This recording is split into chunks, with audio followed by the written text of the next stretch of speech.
Hello my YouTube family, good morning. आज मैं आप लोगों को मोमोज की एकदम आसान सी रेसिपी बताऊंगी, जिसके लिए आपको घंटों मेहनत करने की ज़रूरत नहीं है। ना तो आपको आटा गूँथना है, ना छोटी छोटी पूरियाँ बनाना है।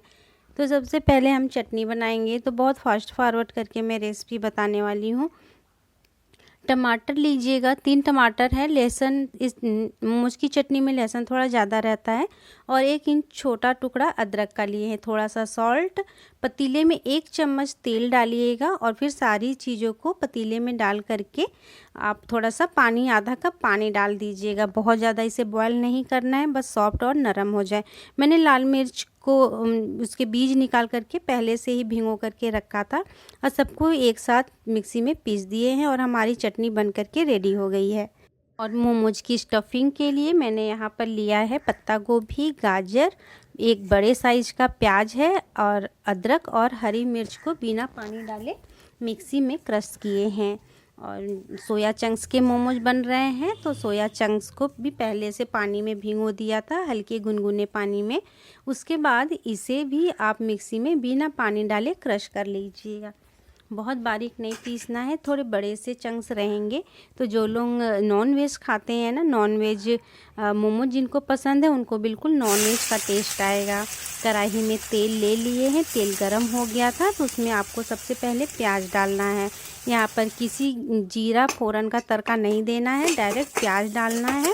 प्याज में थोड़ा सा कलर आ जाए, सॉफ्ट हो जाए, तो आप अदरक और हरी मिर्च का डाल को जो पेस्ट था वो डाल देंगे। और थोड़ा सा मेरा बेसिक जो मेरा गरम मसाला घर का होता है, उसे मैंने 1 चम्मच भर करके डाला है। छोटा चम्मच है तो 2 चम्मच ले लीजिएगा। और आप इस तरीके से मोमोज बनाएंगे तो आप मतलब मार्केट का खाना तो भूल ही जाएंगे, बहुत ज़्यादा टेस्टी बनता है। फिर इन्हें आप भून लीजिएगा सोया चंक्स डाल करके 5 मिनट। उसके बाद आपने जो पत्ता गोभी, गाजर था, उसे भी आप डाल करके अभी हम इसे भुनाई करेंगे। तो कम से कम 5 से 7 मिनट अब हम इसे डाल करके भूनेंगे। उसके बाद मैंने यहाँ पर 2 पैकेट मैं यहाँ पर ले रही हूँ मैगी का मसाला। 2 पैकेट मैगी मसाला लीजिएगा फ्रेंड। और स्वाद के अनुसार नमक। और यहाँ पर मैंने विनेगर लिया है, 1 चम्मच विनेगर है। और 1 ढक्कन ही हमारा 1 चम्मच हमारा सोया सॉस है। इन सब को डाल करके आप अच्छे से मिक्स कर लीजिएगा। उसके बाद यहाँ पर अगर आपकी इच्छा हो तो अजीनोमोटो सॉल्ट आता है मार्केट में, बड़ा इजी सा मिल जाता है। तो आप चाहें तो अगर आपके पास हो तो आप इसमें 1/4 टेबल स्पून डाल सकते हैं। इससे बिल्कुल मार्केट का टेस्ट आएगा, जैसे मार्केट में मोमोज खाते हैं ना, चाइनीज़ टेस्ट आता है। तो मेरे पास नहीं है तो मैंने नहीं डाला है, और उसे बहुत कम यूज़ करना चाहिए। तो अभी यहाँ पर हमें पनीर डालना है। तो जब भी आप पनीर डाल करके मोमोज बनाएं ना, तो पनीर को डाल करके बहुत ज़्यादा भूनिएगा नहीं। पनीर के इस तरह से छोटे छोटे टुकड़े काट लीजिएगा। और फिर ऊपर से जब सारे मसाले भुन जाएंगे तब आप पनीर को मिक्स करिएगा। आप पहले पनीर को मिक्स कर देंगे ना तो पनीर आपका पता ही नहीं चलेगा, बिल्कुल हलवा जैसा हो जाएगा। इसलिए आप बाद में डालिएगा। और अगर आपके पास बटर होगा तो 1 टुकड़ा बटर का डाल दीजिएगा, एकदम मज़ा आ जाएगा आपको मोमोज़ में। तो चलिए अब मोमोज का मसाला हमारा बन करके रेडी हो गया है, उसे थोड़ा ठंडा कर लेना है आपको। फिर एक बाउल में मैंने यहाँ पर 4 चम्मच मैदा लिया है। तो ये 4 चम्मच मैदा है। और पानी, थोड़ा थोड़ा पानी डाल करके इसका एक मतलब स्लरी जैसा बना लेंगे। इसे एक ही डायरेक्शन में फेट करके आपको एकदम पतला सा इसका घोल बनाना है। बहुत गाढ़ा नहीं बनाना है, पतला ही घोल बनाना है आपको।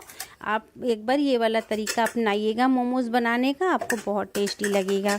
और जब अगर आपको झंझट लगता है मोमोज़ बनाना तो बिल्कुल भी नहीं लगेगा। फिर एक छोटा सा चम्मच लीजिएगा तवा, जिस पे आप डोसा बनाते हैं ना, वही वाला तवा लेना है, और अगर नहीं है आपके पास डोसा तवा तो जो रोटी बनाते हैं उसे ही ले लीजिएगा।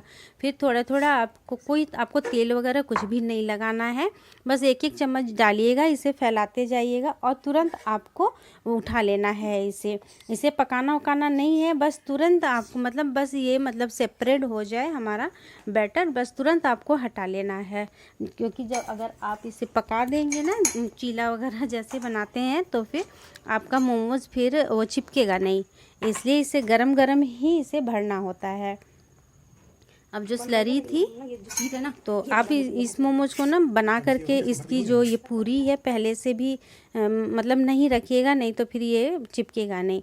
तो स्लरी को किनारे किनारे लगा करके इस तरह से आप इसमें चिपका लीजिएगा। और ये वाला मोमोज जब भी बनाएंगे ना फ्रेंड, तो ये इसी डिज़ाइन में बनता है। इस वाले मोमोज से ना कोई और डिज़ाइन आप नहीं बना सकते हैं। अगर आपके पास गुजिया कटर होगा ना तो आप गुजिया कटर से भी आप बना सकते हैं। तो अब जो है ना कि आपको अभी से स्टीम वगैरह करने की कोई ज़रूरत नहीं है। अब आप सीधे अगर आपको फ्राइड मोमोज खाना है तो आप फ्राइड मोमोज के लिए देखिए मैंने 1 चम्मच ही तेल डाला है पैन में, और इसे दोनों साइड से अलट पलट करके आप इसे सेक लीजिएगा। और अगर आप बिना ऑयल का खाना चाहते हैं तो फिर आपको स्टीम करना पड़ेगा। वैसे आजकल तो सभी को फ्राइड मोमोज ही पसंद आते हैं। तो हमारे देखिए मोमोज और टमाटर की चटनी बन करके रेडी है। कभी कभी बच्चे बहुत जिद करते हैं ना बनाने के लिए, तो आप इस तरीके से फट से बना सकते हैं। तो मैं दूसरा तरीका भी आपको बता रही हूँ। तो दूसरे तरीके के लिए तो ऐसे जैसे मोमोज आप बनाते हैं तो छोटी छोटी आप आटा गूँथ लीजिए और छोटी छोटी पूरियाँ बना करके आप मोमोज को भर लीजिए। और अब जो है मैं आपको बताने वाली हूँ कि कैसे आप माइक्रोवेव में मोमोज को स्टीम कर सकते हैं। बहुत लोग माइक्रोवेव रखे रहते हैं लेकिन उसको प्रयोग नहीं करते। तो मैं आपको माइक्रोवेव में कैसे स्टीम करते हैं मोमोज मैं वो बताती हूँ आपको। तो अब पहले आप अपनी सारी ही पूरियों को इस तरह से बना लीजिएगा। तो मैं देखिए दूसरा तरीका भी आपको बता रही हूँ कैसे दूसरे तरीके से मोमोज भरते हैं। मुझे तो कई तरीके आते हैं मोमोज भरने के लिए, मैं बहुत तरीके से मोमोज भर लेती हूँ। तो ये दोनों जो है ना मोमोज बनाने का सबसे आसान तरीका है दोनों। मेरे यहाँ तो मेरे बच्चे भी बहुत आसानी से बना लेते हैं, मेरा बेटा ही ज़्यादातर मोमोज बनाता है। तो माइक्रोवेव में जब भी मोमोज बनाएंगे ना तो आपको इस तरह से एक बड़ा बर्तन चाहिए होता है और उसमें आपको पानी डालना है। पानी डाल करके एक स्टीमर इस तरह से रख लीजिएगा। हालांकि माइक्रोवेव में भी स्टीमर होता है लेकिन वो मेरा पता नहीं कहाँ रखा है, मैं तो ऐसे ही जुगाड़ से ही सारा काम कर लेती हूँ। तो जो आटा चलने वाली छन्नी होती है ना तो उसी के ऊपर आप मोमोज रखिएगा और ऊपर से इसको ढकना बिल्कुल नहीं भूलिएगा। और बस इसे जो है ना 3 से 4 मिनट, जितने मोमोज हैं उतने ही मिनट आपको रखने हैं। 5 मोमोज हैं तो 5 मिनट, 4 मोमोज हैं तो 4 मिनट। तो मेरे 4 मोमोज थे तो मैंने 4 मिनट के लिए रखा है। और 4 मिनट में देखिए मोमोज कैसे कि हमारा स्टीम हो गया माइक्रोवेव में। तो मैं तो माइक्रोवेव का इस्तेमाल बहुत ज़्यादा करती हूँ। तो मोमोज हमारा एकदम अच्छे से पक गया है, आप देख पा रहे होंगे। तो फ्रेंड अगर आप लोगों को आज की मेरी वीडियो पसंद आएगी तो लाइक ज़रूर करिएगा। चैनल पर न्यू होंगे तो सब्सक्राइब करके सपोर्ट करना बिल्कुल भी नहीं भूलिएगा। मेरे घर में ना मैं एक सीक्रेट बात बता रही हूँ कि मेरे घर में मोमोज भरने का काम ना मेरा बेटा करता है, बहुत अच्छे से मोमोज भर लेता है। ठीक है फ्रेंड, तो जब भी मोमोज बनाइए फिर मिलते हैं किसी और वीडियो में एक अच्छी सी रेसिपी, उसके साथ 1 गिलास शेक ज़रूर बनाइए। जिस भी फ्रूट का सीजन होगा ना उससे आप फ्रूट शेक ज़रूर बनाइए, मिल्क शेक बहुत टेस्टी लगता है। तो हमारा मोमोज बन के रेडी हो गया है, तो एंजॉय, बाय बाय, फिर मिलते हैं।